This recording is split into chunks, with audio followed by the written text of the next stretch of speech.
আসসালামু আলাইকুম ওয়া রাহমাতুল্লাহি ওয়া বারাকাতুহু। সম্মানিত দেশবাসী, সম্মানিত শিক্ষক মণ্ডলী, আপনারা জানেন আজকে 12 অক্টোবর 2025 সাল আমরা ঢাকা প্রেস ক্লাবে এসে উপস্থিত হয়েছি।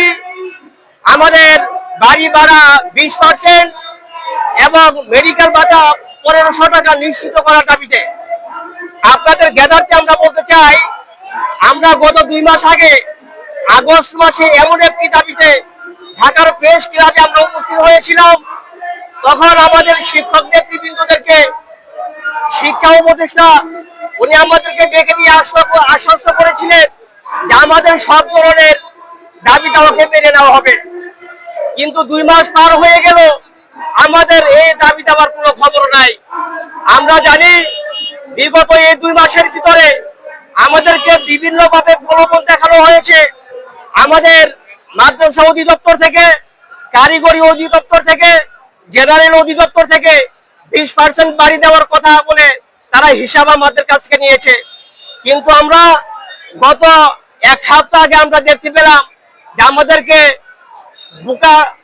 আমাদেরকে বোকা রেখে ধোঁকা দেওয়ার জন্য তারা আমাদেরকে নামে মাত্র 500 টাকা তারা আমাদেরকে মঞ্জুর করেছে। এ 500 টাকা বাড়ি ভাড়া শিক্ষক সমাজ মারে না।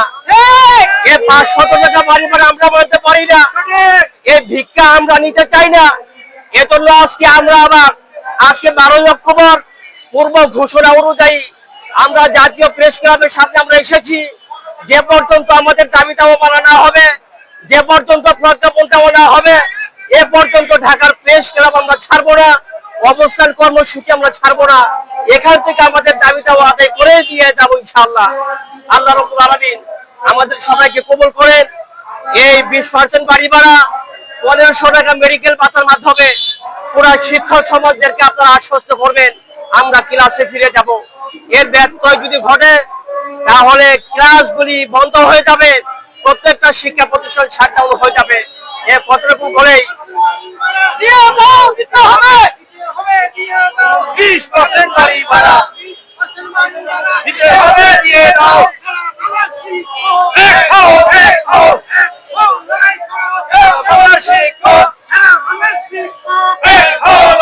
এই 20% বাড়ি ভাড়া নিয়ে এই 20% বাড়ি ভাড়া দেওয়ার মাধ্যমে আমরা আমাদের আন্দোলন শেষ করবো ইনশাআল্লাহ। 500 টাকা বাড়ি ভাড়া